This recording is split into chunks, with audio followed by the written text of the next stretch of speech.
নমস্কার, আমি গীতা বর্মন, প্রভাষক অর্থনীতি, দুটা ডিগ্রি কলেজ, খুলনা। বরাবরের মতো আজকেও আমি তোমাদের সামনে একটা নতুন টপিক নিয়ে এসেছি। আমি আজকে আলোচনা করবো দ্বাদশ শ্রেণীর ফার্স্ট পেপারের সংগঠন চ্যাপ্টার। তো আমরা মোট আলোচনায় চলে আসি। ফার্স্টে আসলে সংগঠন কাকে বলে। আজকে দেখো আমাদের শিক্ষণ ফলের মধ্যে আছে সংগঠন কাকে বলে, সংগঠকের কার্যাবলী। তো আমরা প্রথমে আসবো হচ্ছে সংগঠন। দেখো আমরা আগে বলেছি, প্রিয় শিক্ষার্থীবৃন্দ, তোমরা অলরেডি সবাই জানো উৎপাদনের 4টা উপকরণ: ভূমি, শ্রম, মূলধন, সংগঠন। তো দেখো আমরা জানি যে ভূমিটা হচ্ছে স্থির একটা জিনিস, ভূমি সবসময় নিষ্প্রাণ। শ্রম এমন একটা জিনিস যেটাকে অবহেলায় অযত্নে রাখলে সেটাকে আর কোনো উৎপাদন কাজে ব্যবহার করা যায় না। আর মূলধনের ব্যাপারটা হচ্ছে এমন যেটা বিক্ষিপ্ত অবস্থায় বিভিন্ন জায়গায় ছড়িয়ে ছিটিয়ে থাকে। তো এই 3টা জিনিস বা এই 3টা উপকরণকে একত্র করার জন্য অ্যাকচুয়ালি দরকার সংগঠনের। সংগঠনটা এমন একটা জিনিস যেটা উৎপাদনের আরও 4টা উপকরণ, যেটা হলো ভূমি,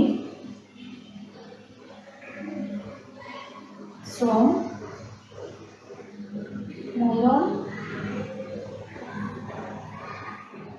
মূলধন।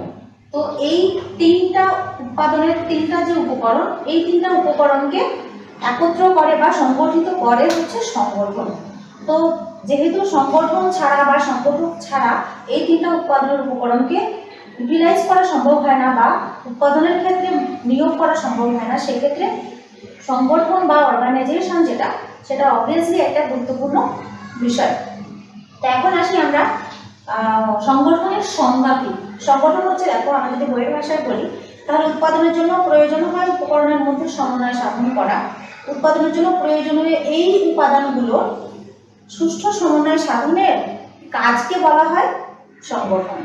আমি আবারও বলছি, উৎপাদনের জন্য প্রয়োজনীয় উপাদানগুলো ভূমি, শ্রম, মূলধন, এই 3টা সংগঠনের সুষ্ঠু ব্যবহার করার প্রসেস বা সুষ্ঠু ব্যবহার করার যে প্রক্রিয়া সেটাকেই বলা হয় সংগঠন। তো আমরা যদি ধরি যে আধুনিক কালে যে অর্থনৈতিক ব্যবস্থা সেটা অনেকটাই টেকনোলজিক্যাল জটিলতার মধ্যে উৎপাদন হয়ে থাকে। তো এই শুধুমাত্র ভূমি বা মূলধন বা শ্রম নিয়ে এখানে জটিলতা নেই। এই সমস্ত উপকরণগুলোকে কিভাবে একত্র করতে হবে, কিভাবে উৎপাদনের কাজে লাগালে সর্বোচ্চ উৎপাদনটা পাওয়া যায়, সেই সব কিছু হচ্ছে এই সংগঠন ব্যবস্থা করে। তো আমরা সংগঠনের সংজ্ঞা পরে এবার আমরা আসবো, দেখো সংগঠন যে জিনিসটা, সংগঠনের কিছু বৈশিষ্ট্য আছে যেটা এই চ্যাপ্টারে আলোচনা করা হয়েছে, সেগুলো আমাদের একটু মাথায় রাখতে হবে। তো প্রথম বৈশিষ্ট্যের মধ্যে আছে সংগঠন, সংগঠক ও উদ্যোক্তা এক প্রকার বিশেষ ধরনের শ্রম। আমরা বলেছি যে শ্রমটা শ্রমিকের সাথে রিলেটেড। তো শ্রম যদি শ্রমিকের সাথে রিলেটেড হয়ে থাকে তাহলে সংগঠন রিলেটেড হচ্ছে সংগঠকের সাথে। সংগঠক কি? নিশ্চয়ই কোনো ব্যক্তি যে ওই 3টা উপকরণকে ম্যানেজ করবে, যে উৎপাদনের প্রক্রিয়াটাকে টোটালি তার ব্রেনের মধ্যে প্রসেস করে দেন একটা ফাইনাল আউটপুট আমাদেরকে উপহার দেবে। তো যদি সংগঠক সে যদি সংগঠনের কাজই করে থাকে তাহলে অবভিয়াসলি সংগঠন বলি আর সংগঠক বলি উৎপাদক বলি সবাই কিন্তু এক সেন্সে শ্রম, কারণ শ্রম না দিয়ে কিন্তু সংগঠক কোনো কাজ করতে পারবে না। দেন আছে সংগঠনকে জীবন্ত উপকরণ বলা হয়। যদি আমরা বলি যে সংগঠনের সাথে সংগঠনের অস্তিত্ব ততক্ষণই আছে যতক্ষণ সংগঠক আছে। তো সংগঠক যেহেতু এই পুরো সিস্টেমটাকে ম্যানেজ করবে, সেহেতু এই সংগঠক অবভিয়াসলি একদম জীবন্ত মানুষ। কোনো এখানে এই 3টা জিনিস, কিন্তু এই 3টা জিনিসের সাথে শ্রমিকের সাথে শ্রম রিলেটেড, কিন্তু ভূমি যদি বলি, মূলধন বলি, এর সাথে কোনো ব্যক্তি সম্পর্কিত নয়। কিন্তু শ্রম এবং সংগঠন এই 2টা জিনিসের সাথে কোনো জীবন্ত ব্যক্তির সম্পর্ক আছে, যেটাকে বলা হয় সংগঠক। উৎপাদন কার্য পরিচালনা ও তত্ত্বাবধান তথা উৎপাদনের সাথে সংগঠন সম্পৃক্ত। আমি আগেও বলেছি যে এই 3টা উৎপাদনের উপকরণ হচ্ছে উৎপাদনের সাথে রিলেটেড। আমরা উৎপাদন নিয়ে কথা বলছি। তো যেহেতু এই 3টা উপকরণ এবং এর সাথে বাকি যেটা আমরা বলেছি সংগঠন বা অর্গানাইজেশন, সেটা অবভিয়াসলি উৎপাদনের সাথে জড়িত হতে হবে। দেন আছে মুনাফা অর্জন ও জনকল্যাণ সাধন হচ্ছে সংগঠকের কাজ। বা সংগঠনের কাজ। সব উৎপাদন প্রসেসের উদ্দেশ্য একটাই, যে কি করে সর্বোচ্চ মুনাফাটা অর্জন করা যায়। সেটা কোনো উদ্যোক্তার লেভেলে হতে পারে, সেটা কোনো উৎপাদকের লেভেলে হতে পারে, সেটা কোনো বিক্রেতার লেভেলে হতে পারে, অথবা ক্রেতার লেভেলে হতে পারে। তো ফাইনালি সবার টার্গেটটা হচ্ছে সর্বোচ্চ মুনাফা অর্জন করা। দেন আছে হচ্ছে সংগঠন যে সে যাবতীয় ঝুঁকিটা গ্রহণ করবে। ঝুঁকিটা কি জিনিস? ঝুঁকি হচ্ছে যে কোনো প্রসেস বা যে কোনো কাজের ক্ষেত্রে কিন্তু একটা রিস্ক থাকে। আর যদি সেটা হয়ে থাকে উৎপাদনের সাথে রিলেটেড বা অর্থনৈতিক কোনো কর্মকাণ্ড, তাহলে সেখানে ঝুঁকিটাও নির্দিষ্ট পরিমাণে থাকবে। এবার আমরা আসি সংগঠক। সংগঠক কথাটা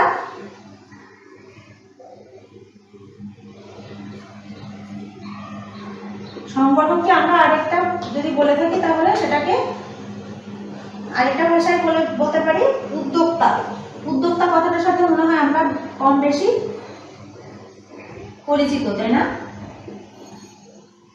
তো এই উদ্যোক্তা যে সেই হচ্ছে সংগঠক। তো এই উদ্যোক্তাকে যদি আমরা ইংলিশে বলি তাহলে এটাকে কি বলবো? এন্টারপ্রেনিউর।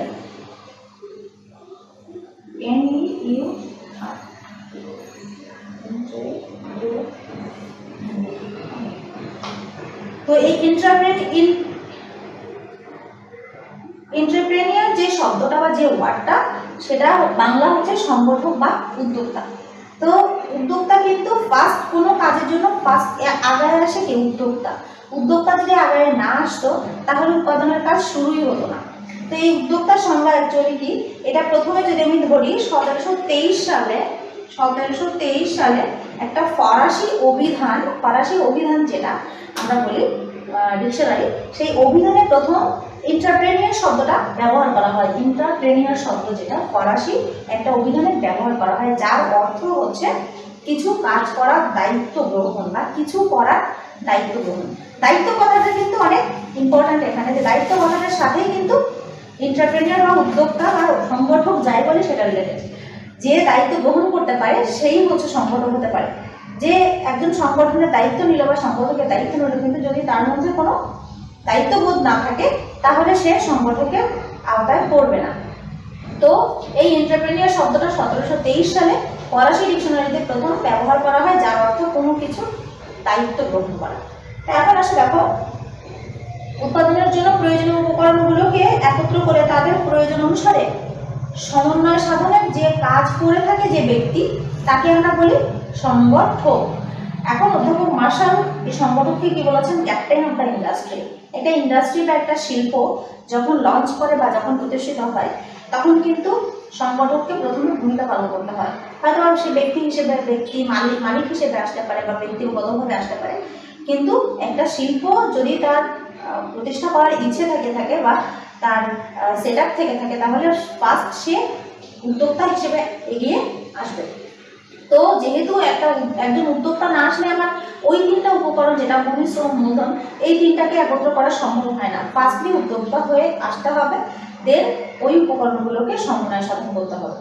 তো সেক্ষেত্রে ক্যাপ্টেন অফ দ্য ইন্ডাস্ট্রি বলেছেন অধ্যাপক মার্শাল। তাকে? সংগঠককে আমরা কি বলবো? Captain of the industry according to অধ্যাপক মার্শাল। তো দেখো, এগুলো গেল আমার হচ্ছে সংগঠন বা সংগঠকের কিছু সংজ্ঞা। এখন দেখো, একজন সংগঠকের কিছু গুণাবলী থাকা দরকার। সেই গুণাবলীর মধ্যে প্রথমত আছে দেখো দূরদর্শিতা। দূরদর্শিতা ব্যাপারটা কি? দূরদর্শিতা হচ্ছে কি, যে একটা জিনিসের ভবিষ্যৎবাণী করতে পারা, বা একটা কাজের আজকে একটা কাজ স্টার্ট করে সেটার ভবিষ্যৎ কতটুকু হতে পারে তার একটা আন্দাজ করা। তো এই দূরদর্শী সম্পন্ন মানুষ যদি সংগঠকের দায়িত্ব পালন না করে, তাহলে কিন্তু ওই ইন্ডাস্ট্রিতে ভালো কিছু অর্জন করা সম্ভব হয় না। তো প্রথমত কি করতে হবে? ওই গুণাবলীর মধ্যে বা সংগঠক বা উদ্যোক্তার গুণাবলীর মধ্যে প্রথমত থাকতে হবে দূরদর্শিতা, বা তার সেন্স যেটা আমরা বলি, এই সিক্স সেন্স যেটা বলি, যে সেন্স দিয়ে সে কিছুটা হলেও আন্দাজ করতে পারবে তার ব্যবসা বা তার ইন্ডাস্ট্রির ভবিষ্যৎ কি হতে পারে। দেন আছে উদ্যোক্তার তীব্র আকাঙ্ক্ষা। দেখো, আকাঙ্ক্ষা জিনিসটা এমন একটা জিনিস, ইচ্ছে বা আকাঙ্ক্ষা যাই বলে থাকি, সেটা যদি তীক্ষ্ণ না হয়ে থাকে, তীব্র না হয়ে থাকে, তাহলে কিন্তু ফাইনালি সেই লেভেল ক্রস করা সম্ভব হয় না। একজন উদ্যোক্তা, সে উদ্যোক্তার কাজ পালন করলো বা সে শিল্প কলকারখানা প্রতিষ্ঠা করার জন্য যাবতীয় সব কিছু করলো, কিন্তু সে যদি তার ওই কাজের প্রতি অনীহা প্রকাশ করে বা তার ইচ্ছেটা বা আকাঙ্ক্ষাটা কম হয়ে থাকে, তাহলে কিন্তু একটা সময় পরে যে সেই শিল্প বা সেই কলকারখানার প্রতি তার কোনো ইচ্ছে থাকবে না বা তার কোনো ইন্টারেস্ট থাকবে না। তো সেক্ষেত্রে কি করতে হবে, তার গুণাবলীর মধ্যে দ্বিতীয়ত থাকতে হবে তীব্র আকাঙ্ক্ষা। সাংগঠনিক সক্ষমতা। সাংগঠনিক সক্ষমতাটা কি জিনিস? সাংগঠনিক সক্ষমতা মানে কি, ওই সংগঠনটা চালানোর যে ক্ষমতা সেটাকেই বলা হয় সাংগঠনিক সক্ষমতা। সবাইকে কিন্তু উদ্যোক্তা বা সংগঠকের দায়িত্ব দেওয়া চলবে না। যে মানুষগুলোর মধ্যে কিছু কিছু ক্যাপাসিটি থাকে অ্যাকচুয়ালি ন্যাচারাল, আবার কিছু কিছু ক্যাপাসিটি থাকে যেগুলো সে ট্রেনিং বা স্কিল ডেভেলপমেন্টের মাধ্যমে সে সেগুলো অর্জন করে। তো সেক্ষেত্রে কি করতে হবে, যে মানুষগুলো সবাই যেহেতু দায়িত্বটা নিতে পারে না বা সবাই সেই স্কিলটা ডিজার্ভ করে না, সেহেতু কি করতে হবে, কিছু মানুষের মধ্যে এই সাংগঠনিক যে ক্ষমতাটা আছে বা সক্ষমতাটা আছে সেরকম কোনো মানুষকে বাছাই করে দেন তাকে উদ্যোক্তার দায়িত্বে বসাতে হবে। দেন আছে এরকম দেখো বুদ্ধিমত্তা। বুদ্ধিমত্তা ছাড়া তো কিছুই সম্ভব না। বুদ্ধি এমন একটা জিনিস, অনেক মানুষ দেখা গেল যে তার শিক্ষাগত যোগ্যতা কম, কিন্তু তার বুদ্ধিমত্তা দিয়ে সে অনেক দূর আগাতে পারে বা একটা নির্দিষ্ট লেভেল পর্যন্ত সে পৌঁছাতে পারে। সেহেতু কি করতে হবে, বুদ্ধিমত্তাটা একজন সংগঠকের আগে নিশ্চিত করতে হবে। এরপর আছে সৃষ্টিশীলতা। একজন সংগঠক যদি একটা কোম্পানি লঞ্চ করে বা একটা ইন্ডাস্ট্রি লঞ্চ করে, সে অ্যাজ ইউজুয়াল কোনো রুলস বা রেগুলেশন দিয়ে তার কোম্পানিকে চালাচ্ছে বা তার ইন্ডাস্ট্রিকে চালাচ্ছে, তাহলে কিন্তু সে সময়ের সাথে তাল মিলিয়ে কিন্তু সে বেশি দূর অগ্রসর হতে পারে না। তাকে কি করতে হবে, দেখুন নিউ টেকনিক অবলম্বন করতে হবে, যে টেকনিকগুলো ওই ইন্ডাস্ট্রির জন্য আশীর্বাদ স্বরূপ হয়ে আসবে। সে সেই টেকনিকের মধ্যে কি হতে পারে, সেটা কিছু তার টেকনোলজিক্যাল ডেভেলপমেন্টের ফলাফল হতে পারে, অথবা তার শ্রম বিভাগ প্রবর্তনের ক্ষেত্রে কিছু টেকনিক হতে পারে। বিভিন্ন ধরনের টেকনিক যেগুলো অলরেডি আগে নেওয়া হয়ে গেছে, তার বাইরের কোনো টেকনিক যেটা নতুন কিছু অ্যাড করতে পারে সেই শিল্প বা সেই কলকারখানার ক্ষেত্রে।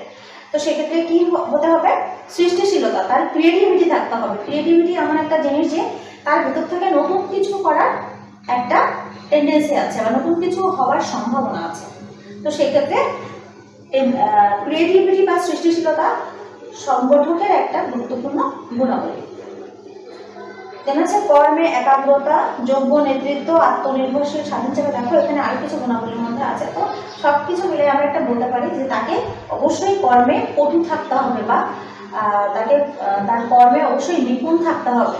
কর্মক্ষমতাটা যদি তার বেটার থাকে, তাহলে সে খুব তাড়াতাড়ি সেই শিল্প বা কলকারখানার জন্য উন্নয়ন সাধন করতে পারবে। আরও কিছু জিনিস আছে যেগুলো হচ্ছে আত্মনির্ভরশীলতা।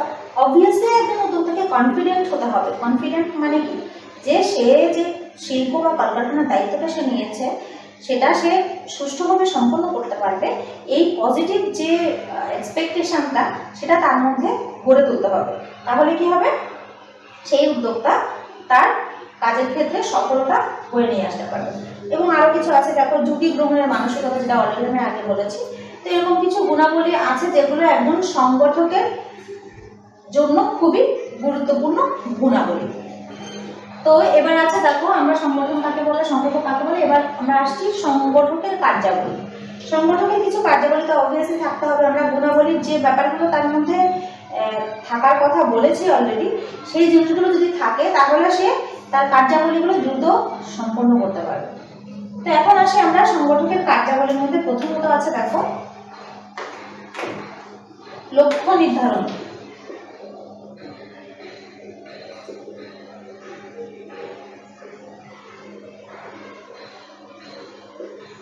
প্রথমত আছে লক্ষ্য নির্ধারণ, সেকেন্ড আছে পরিকল্পনা প্রণয়ন,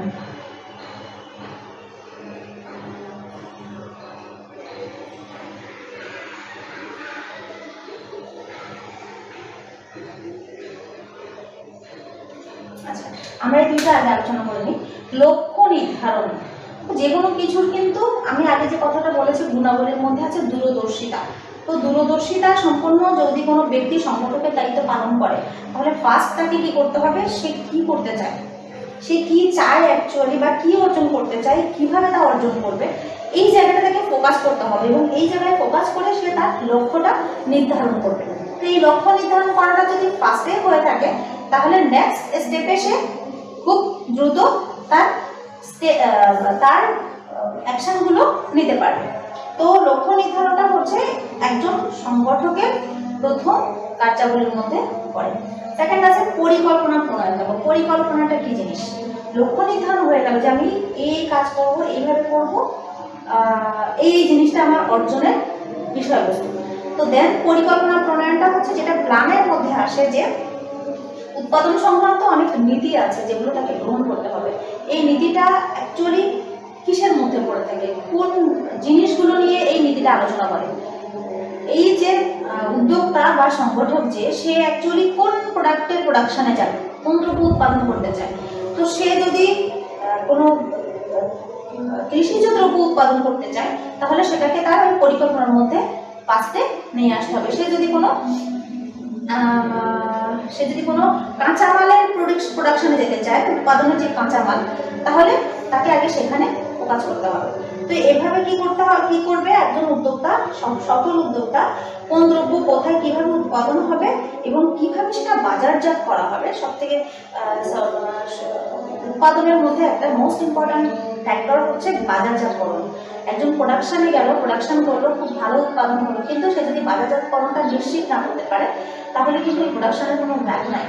তো ফার্স্টে তাকে এই প্ল্যানের মধ্যে বা পরিকল্পনা প্রণয়নের মধ্যে তাকে ঠিক করতে হবে যে এই প্রোডাক্টটা যে সে উৎপাদনে যাচ্ছে, তো তার সম্ভাব্য বাজারটা কোথায়, সেই বাজারটা সে নিশ্চিত যদি করতে পারে যে আমার প্রোডাক্টটা আমি এত দূরে যেয়ে এই সুলভে বা খুব লো কস্টে আমি বাজারজাতকরণ করতে পারবো, দেন সে কি করবে, সে ওই দ্রব্যটা প্রোডাকশনে যেতে পারবে। নেক্সট আছে উপকরণ। থার্ড নাম্বারে আছে উপকরণ সংগ্রহ সমন্বয় সাধন। এটা তো অবভিয়াসলি কাঁচামালের আওতাভুক্ত পড়ে, যে উপকরণটাকে, যে আমার একটা প্রোডাকশন করতে গেলে কি কি উপকরণ দরকার, সেই উপকরণগুলো যদি আমি নিশ্চিত করতে পারি বা একজন উদ্যোক্তা নিশ্চিত করতে পারে, তাহলে তার উৎপাদনের ফার্স্ট স্টেপটা কিছুটা এনশিওর হয়ে যায়। দেন আছে দেখো মোস্ট ইম্পর্ট্যান্ট হচ্ছে মূলধন। মূলধনটা কি জিনিস,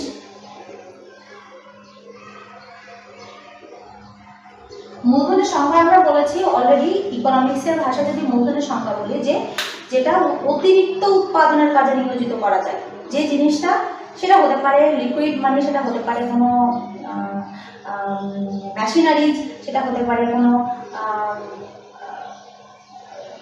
ক্যাশ মানি, সব কিছু মিলে কি হয় যে মূলধনটা তৈরি হয়। ইকোনমিক্সে যে মূলধনের সংখ্যাটা বলা হয়েছে, সেখানে বলা হয়েছে যে মূলধন জিনিসটাই হচ্ছে অতিরিক্ত উৎপাদনের কাজে লাগানো হবে। সেটা কিন্তু ভোগের ক্ষেত্রে যে আমরা অ্যামাউন্টটা ব্যবহার করি, সেটা কিন্তু মূলধনের আওতায় আসে না। ভোগের পরে আফটার কনজামশন যদি কোনো অ্যামাউন্ট সেভ করে রাখা যায় অতিরিক্ত উৎপাদনের কাজে ব্যবহার করার উদ্দেশ্যে, তখন আমরা সেটাকে বলি মূলধন। উৎপাদন কাজে কোনো ইন্ডাস্ট্রিতে বা কোনো শিল্পে প্রথমত কিন্তু মূলধনটা নিশ্চিতকরণ করতে হয়, যে মূলধনের সরবরাহটা নিশ্চিত কিনা। এখানে মূলধনের সরবরাহটা যদি নিশ্চিত হয়, তাহলে কিন্তু বিজনেসে অনেকে লঞ্চ করতে পারে। যেমন হচ্ছে কি আমাদের দেশের ম্যাক্সিমাম উদ্যোক্তার প্রবলেম হচ্ছে মূলধনের ঘাটতি। যদি মূলধনের ঘাটতিটা যদি শর্টেজ না থাকতো, তাহলে আমাদের দেশে এই শিল্প কলকারখানা আরও অনেক আগে বা অনেক ফাস্ট উন্নয়ন সাধন করত। তো এই মূলধনটা হচ্ছে কি, যে কোন প্রতিষ্ঠান থেকে মূলধনটা আসবে, সেটা অনেকে হতে পারে যে ইনভেস্টমেন্ট, যা পুঁজি আমি যাই বলি বা মূলধন, সেটা ব্যক্তিগত সাপ্লাই থেকেই চলে আসে। একটা ইন্ডাস্ট্রি লঞ্চ করতে গেলে যেটুকু মূলধনটা দরকার, সেটা তার ব্যক্তিগত সেভ থেকে বা সেভিংস থেকে সে এনশিওর করতে পারে। আবার কি হতে পারে যে সে ওখানে কোনো পার্টনার নিতে পারে, যেটাকে আমরা বলি যে শেয়ার মালিকানা, যেটা মালিকানা শেয়ার করে যদি কেউ কোনো ইন্ডাস্ট্রিতে যায়, তখন দুইজন বা দুইয়ের অধিক ব্যক্তির মূলধনের সমন্বয়ে কি করতে পারে, একটা ব্যবসা লঞ্চ করতে পারে। আবার কি হতে পারে যে কোনো প্রতিষ্ঠান থেকে লোন করতে পারে, সেই লোন বা ঋণ যেটা, সেটা সে মূলধন হিসেবে তার ওই নির্দিষ্ট ইন্ডাস্ট্রির ক্ষেত্রে খাটাতে পারে। তো সেক্ষেত্রে কি, যেহেতু মূলধনটা অনেক ভাইটাল একটা ফ্যাক্টর উৎপাদনের ক্ষেত্রে, সেহেতু মূলধন সংগ্রহ করাটা ওই উদ্যোক্তা বা সংগঠকের ভাইটাল একটা টাস্ক। শ্রম বিভাগ প্রবর্তন, দেখো শ্রম বিভাগ প্রবর্তনটা কি জিনিস?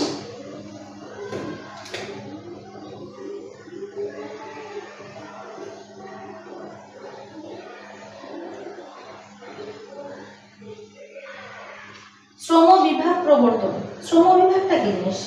শ্রমটাকে বিভক্ত করে বা বন্টন করে দেয়া।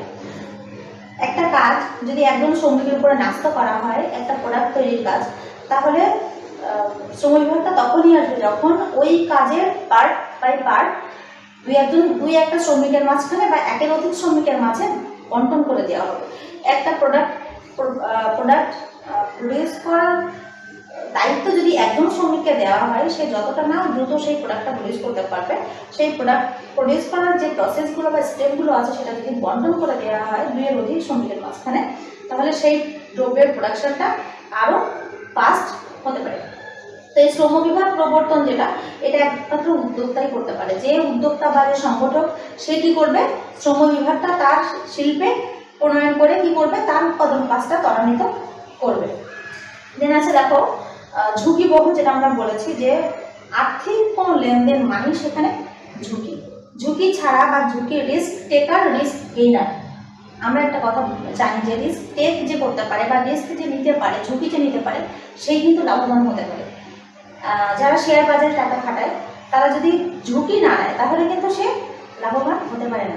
তো ফার্স্টে কি করতে হবে, ঝুঁকিটা নেয়ার মানসিকতা ভেতরে তৈরি করতে হবে। তো সংগঠক যদি ভীত সন্ত্রস্ত থাকে যে আমি এখানে টাকা খাটাচ্ছি বা আমি এই ইন্ডাস্ট্রিটা লঞ্চ করতেছি, আমার এখানে ঝুঁকি আছে, সো আমি এখানে টাকা খাটাবো না, তাহলে তো কোনো শিল্পই ফাইনালি লঞ্চ হবে না।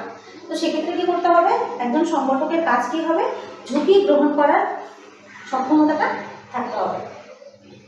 বাজারজাতকরণ তো আমি বলেছি অলরেডি। বিজ্ঞাপন ও প্রচার আরো একটা বড় ব্যাপার, দেখো বিজ্ঞাপন ও প্রচার। বিজ্ঞাপনটা হচ্ছে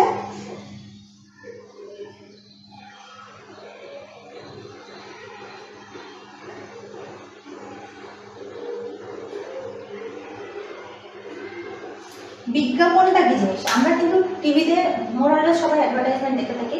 অ্যাডভার্টাইজমেন্টের উদ্দেশ্য হচ্ছে কি, যে একজন শিল্প মালিক যে তার প্রোডাক্টটা যাতে সবার নাগালে চলে আসে বা সবাই এই প্রোডাক্ট সম্পর্কে অবহিত হয়। অবহিত করা মানে কি, যে সেই প্রোডাক্টটা সম্পর্কে যদি একজন কাস্টমাররা জেনে যায় বা ডিটেলস বুঝতে পারে, তার প্রোডাক্টের কোয়ালিটি, প্রোডাক্টের ধরন সব কিছু, তাহলে সেই প্রোডাক্টটা কিনতে কেউ আগ্রহী হতে পারে। অ্যাডভার্টাইজমেন্ট আমরা দেখি যে টিভিতে কোনো একটা প্রোগ্রাম যদি চলে থাকে বা কোনো একটা প্রোগ্রাম হয়ে থাকে, তাহলে অ্যাডভার্টাইজমেন্টের জন্য আমরা সেই প্রোগ্রামটা হয়তো বা ঠিকঠাক দেখতে পারি না। এই অ্যাডভার্টাইজমেন্টটা একটা বড় একটা বিজনেস। একটা অ্যাডভার্টাইজমেন্টের জন্য হয়তো বা লক্ষ লক্ষ কোটি কোটি টাকা ব্যয় করা হয়, সেটা প্রতিষ্ঠান ভেদে হয়ে থাকে। তো এই বিজ্ঞাপন আর প্রচারটা যদি না থাকতো, তাহলে অনেক প্রোডাক্ট সম্পর্কে হয়তো আমরা জানতে পারতাম না। এমন অনেক প্রোডাক্ট আছে যেটা হচ্ছে গ্রামের মানুষে জানে, কিন্তু আমরা জানি না। তো এক্ষেত্রে কি ব্যাপারটা হচ্ছে কি, যে অ্যাডভার্টাইজমেন্ট যে করছে বা যে মালিক করছে, তাকে তার প্রোডাক্ট বাজারে লঞ্চ করতে গেলে প্রথমে অ্যাডভার্টাইজমেন্ট বা প্রচার, যেটা বিজ্ঞাপন ও প্রচারের মাধ্যমে তাকে আগাতে হবে। যদি একজন সংগঠক একটা প্রোডাক্টের প্রোডাকশনে গেল, কিন্তু তার প্রোডাক্ট সম্পর্কে কেউই জানে না, একটা প্রোডাক্ট নতুন করে বাজারে আসলো কিন্তু আমরা জানি না, তাহলে আমরা সেটা কি করে কিনবো? তো সেক্ষেত্রে কি করতে হবে, যে একজন উদ্যোক্তা যে তার কার্যাবলীর মধ্যে বিজ্ঞাপন আর প্রচারণার ব্যবস্থাটা কিন্তু থাকতে হবে। প্রচারণা যে কোনো কাজের ক্ষেত্রে হতে পারে। প্রথম মেলা হচ্ছে, তখন কি হয়, মাইকিং হয় বা প্রচার হয়ে থাকে যে অমুক জায়গায় অমুক মেলা হচ্ছে। কোথাও কোনো জায়গায় কোনো সেল চলতেছে, তখন কি হবে, মাইকিং হবে যে এখানে এত % ডিসকাউন্টে সেল চলতেছে। তো এই ব্যাপারগুলো কি, যে প্রচারণার মধ্যেই পড়ে। এবং প্রচারণার ক্ষেত্রে কোথাও ডিসকাউন্ট চলতেছে, আমি জানি না, আমি ঘরে বসে আছি, যখন আমার কানে মাইকিংয়ের আওয়াজটা আসতেছে, তখন কিন্তু আমি বুঝতে পারতেছি যে ওখানে অমুক প্রোডাক্টের উপরে এত % ডিসকাউন্ট চলতেছে। তখন আমার ভেতরে কাজ করতে পারে যে আমি প্রোডাক্টটা এখন হয়তো বা কিনতে পারি। তো এরকম দেখো আরও আছে নতুনত্ব প্রবর্তন, যেটা আমি বলেছি ক্রিয়েটিভিটি, তার মধ্যে অবশ্যই ক্রিয়েটিভিটি থাকতে হবে। দেন আছে নতুন নতুন বাজার অনুসন্ধান, মুনাফা অর্জন, প্রতিযোগিতামূলক বাজার সৃষ্টি, ভোক্তাদের আস্থা বৃদ্ধি। ফাইনালি যদি আমি আলোচনা করতে চাই ভোক্তাদের আস্থা বৃদ্ধি, প্রোডাকশন বলি যেটাকে উৎপাদন বলি বা হচ্ছে শিল্প কলকারখানার ইমপ্রুভ ডেভেলপমেন্ট বলি, যাই বলি, ফাইনালি টার্গেট হচ্ছে কাস্টমার, কারণ ওই প্রোডাক্টটা ভোগ করবে কাস্টমার। তো যদি কাস্টমার টার্গেটেড কোনো প্রোডাক্ট আমি কেউ বাজারে নিয়ে আসে বা উদ্যোক্তা বাজারে নিয়ে আসে এবং কাস্টমারকে মাথায় রেখে সেই প্রোডাক্টটা প্রডিউস করা হয়, তাহলে অবভিয়াসলি সেই প্রোডাক্টটা বাজারে খুব বেশি চলবে। অনেক অনেক জায়গায় দেখে থাকবে যে কাস্টমারের সাথে বিহেভিয়ারটা অনেকে খুব ফর্মালভাবে করে থাকে, খুব সুন্দর নাইস একটা বিহেভিয়ার আমাদেরকে দেয়। যদি আমরা কোনো শপিং মল বা কোনো শোরুমে যেয়ে থাকি, তাহলে সবার অ্যাটিটিউড বা বিহেভিয়ারটা এত বেটার থাকে, এতটা অ্যাকসেপ্টেবল থাকে যে ক্রেতারা কিন্তু অনেকাংশে সেখানে সেই প্রোডাক্টের উপরে বা সেই বিক্রেতাদের সিস্টেমের উপরে উইক হয়ে যায়। তো সেক্ষেত্রে কি ফার্স্ট কাস্টমারদের সাথে বিহেভিয়ার, কাস্টমার টার্গেটেড পণ্য বাজারে নিয়ে আসা, কাস্টমারের সার্ভিসটাকে বেশি ত্বরান্বিত করা, এইভাবে টার্গেট করে যদি ভোক্তাদের আস্থা অর্জন করা যায় বা আস্থাটা অর্জন একবার করতে সক্ষম হয় কোনো উদ্যোক্তা বা সংগঠন, তাহলে কিন্তু সেই প্রোডাক্ট নিয়ে বাজারে লঞ্চ করার ব্যাপারে কোনো সন্দেহ থাকে না। তো আমাদের আজকের আলোচনার যে সংগঠকের কার্যাবলী তোমরা বাসা থেকে একটু দেখে নেবা, ডিটেলসে আমি বলতে পারলাম না। তো যে আলোচনাগুলো তোমাদের সামনে হলো সেগুলো কিন্তু খুবই ভাইটাল একটা ব্যাপার। এরপরে সংগঠকের কার্যাবলীর পরে আমরা নেক্সট কোন টপিক নিয়ে তোমাদের সামনে আলোচনা করবো। সে পর্যন্ত ভালো থাকো, সবাই সুস্থ থাকো। ধন্যবাদ।